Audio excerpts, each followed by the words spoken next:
सौरभ जी, अब मैं वह भेद खोलता हूँ एक ये प्राइम मिनिस्टर जैसी पदवी पर क्यों गया।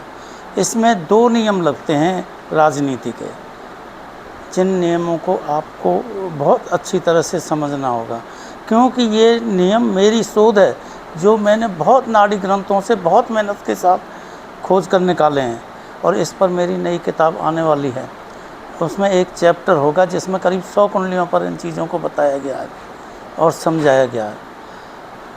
लोगों का भ्रम है 10th भाव में मंगल सूर्य बली हो जाएं तो शासन मिलता है, शासक बनता है, राजा बनता है। अरे भाई, ये किम जोंग है, अरब कंट्रीज़ के इतने बड़े बड़े राजनेता हैं जो वहाँ के शाह हैं, वहाँ के वास्तविक राजा हैं, उनकी कुंडली में ऐसा कुछ नहीं मिलता। एक ये योग बनता है, ये योग बनता है। मैंने कम से कम 20 कुंडली मोदी के ऊपर देखी हैं। इनका बुद्ध आदित्य योग बनता है, बुद्ध के साथ केतु बैठा है। शनि देखिए चतुर्दश होकर 10th भाव में बैठा है। शुक्र को देखिए सप्तम से। लेकिन राजनीति में कब आता है? ये सरकारी नौकरी में भी तो हो सकता था, ये खेती भी तो कर सकता था। अब मैं वो चीज़ें आपको बताता हूँ। सबसे पहले चीज़ ये देखिए, लगन ताकतवर होती है तो अगर कोई ग्रह 100% योग बना रहा है तो लगन भी 100% है, तो उसे 100% फ़ायदा मिलेगा। लेकिन लगन 20% है, लगन की ताकत 20% है, तो 100% वाला योग भी 20% फ़ायदा देगा। 100% फ़ायदा नहीं मिलेगा उस व्यक्ति को, क्योंकि उसमें सहन करने की क्षमता नहीं है। इसलिए इस चीज़ को नोट कर लीजिए कि लगन, इस व्यक्ति की लगन बहुत ज़्यादा ताकतवर है। और जब एक बार गुरु चंद्रमा का नीच भंग कर देता है तो और ज़्यादा ताकतवर हो जाती है। और शनि भी लगभग उसी समय नीच भंग कर देता है, क्योंकि 10 साल में शनि भी वहाँ पहुँच जाता है। इसलिए बहुत ज़्यादा ताकत, यह पूर्ण रूप से लगन बली कुंडली है, यह नोट कर ले। तो इस कुंडली में 10% भी कोई फल मिलेगा वो उसे पूर्ण रूप से मिलेगा। ये अगर यही मंगल नीच का होता तो पूर्ण रूप से फल नहीं मिलता, फिर वही 20% फल मिलता, बहुत ज़्यादा फायदा नहीं होता। अब इसमें जो राजनीति का छलावा किया है, ग्रहों ने क्या छलावा किया है, या भगवान ने इस व्यक्ति को 1,40,00,000 में से क्यों चुना, इस समय के लिए प्रधानमंत्री बनने के लिए क्यों चुना, इसे विश्व प्रसिद्ध क्यों किया, यह देखने की बात है। इसको समझना मुख्य बात। सबसे पहले देखिए 10th भाव में शुक्र 15 डिग्री का बैठा है, शनि 29 डिग्री का बैठा है, और राशि है सिंह, राशि है सिंह। सिंह राशि में शनि चपरासी का कारक है, क्लास डी का कारक है, क्लर्क लेवल का कारक है। शुक्र राजकुमारी है। अब देखिए, राजकुमारी की प्रेजेंस में शनि बैठा है, चपरासी बैठा है, इसका मतलब काफ़ी ताकतवर है। और सबसे बड़ी चीज़ है, शनि शुक्र दोनों कहाँ बैठे हैं? राजनीति के भाव में, अर्थात 10th भाव में। किस राशि में बैठे हैं? यह मुख्य है, वह सिंह राशि में बैठे हैं। अर्थात सिंह राशि क्या होती है? राजमहल की राशि होती है। राजमहल होता है, सिंह राशि में राजा रहता है, वह उसका घर है, इसलिए राजमहल होता है। और मज़ेदार चीज़ ये है, यहाँ सिंह राशि 10th में पड़ गई, इसका मतलब है राजमहल भी बन गया और राज दरबार भी बन गया। नोट करिए इस बात को। अब चीज़ है कि शासन तो सूर्य देगा। अब सूर्य का तो सिर्फ इतना संबंध है, एक 10th भाव में सूर्य की राशि है, अर्थात राजमहल में कोई व्यक्ति बैठा है, लेकिन पद भी तो राजा देगा। मैं राजमहल में चला गया क्लर्क बन के, तो इसका मतलब मैं राजा बन गया, मैं प्रधानमंत्री बन गया, वहाँ मैं क्लर्क ही रहा। लेकिन अगर राजा चाहे तो दूसरे दिन ये कह सकता है, कल से इसे मेरा मिनिस्टर बना दो, या कल से मैं 2 साल के लिए राजसभा पाठ नहीं संभालता, ये क्लर्क ही संभालेगा, तो वो वास्तव में शासक बन जाएगा। यह सूर्य की ताकत होती है और किसी ग्रह में ये ताकत नहीं होती। दूसरे नंबर की ताकत चंद्रमा में होती है, जो प्रांतीय क्षेत्रों में आपको राजा बना देता है, मतलब स्टेट गवर्नमेंट में राजा बना देते हैं। लेकिन हमको तो ज्योतिष करनी है, ज्योतिष विश्वव्यापी रूप में करनी है, हमें सिर्फ भारत को नहीं देखना है, विश्वव्यापी रूप में करनी है। इसलिए हमको मुख्य तथ्य राजा बनाता है सूर्य। या दूसरा योग जो होता है वह होता है राजकुल में पैदा हुआ व्यक्ति, चाहे किसी भी लेवल में हो, वह राजा बनता है। राजा का बेटा, सबसे बड़ा बेटा राजा बनता है, उसमें कोई कमी हो तो दूसरे नंबर का बेटा राजा बनता है। अब वो राजकुल में कब पैदा होते हैं या राजकुल कब बनता है? कोई तो ऐसी स्थिति आती होगी कि जब गरीब व्यक्ति भी राजकुल के बराबर पहुंच जाए। वह स्थिति नरेंद्र मोदी की कुंडली में है। नोट करिए, वह स्थिति नरेंद्र मोदी की कुंडली में है और वह 52 की एज में आती है। 52 की उम्र में वह स्थिति पैदा होती है। वह स्थिति कब होती है? मैंने अपने पिछले एक वीडियो में बताया है। दादा, बेटा और पोता अगर एक साथ बैठ जाएं या लगातार भावों में बैठ जाएं या लगातार भावों में दृष्टि संबंध भी करें तो वह स्थिति आ जाती है। बशर्ते, नोट करिए, बशर्ते राहु केतु इनको परेशान ना कर रहे हों,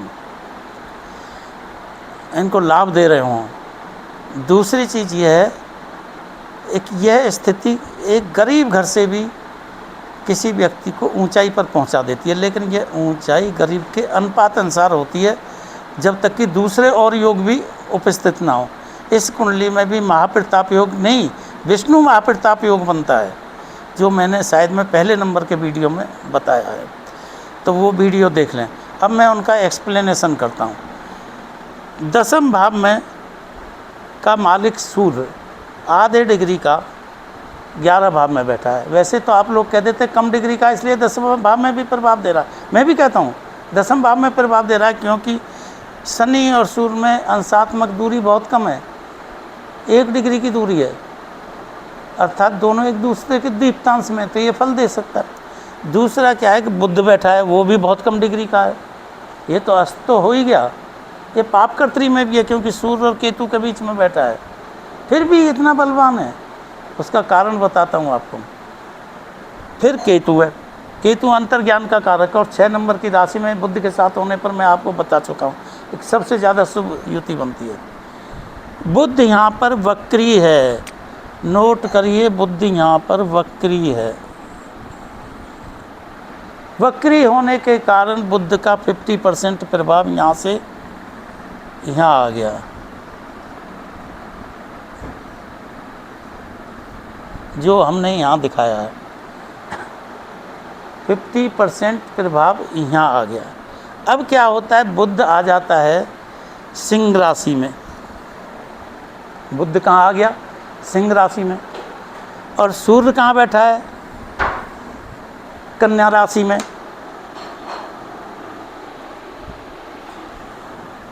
सूर्य बैठा है कन्या, इन दोनों में परिवर्तन हो गया। सूर्य और बुध का आपसी परिवर्तन हो गया। इसका मतलब क्या हुआ? सूर्य ने अपना पूरा प्रभाव शनि, बुध, शुक्र तीनों को दे दिया, और तीनों अर्थ मोक्ष के त्रिकोण के स्वामी हैं, विष्णु भाव के स्वामी हैं, जिसे हम कहते हैं धन का महाप्रताप योग, अर्थात द्वितीय, छठवां और 10वें भाव के स्वामी हैं। ये धन का महाप्रताप योग होता है, नैसर्गिक धन का महा। तो यह योग बना नैसर्गिक धन का महाप्रताप योग।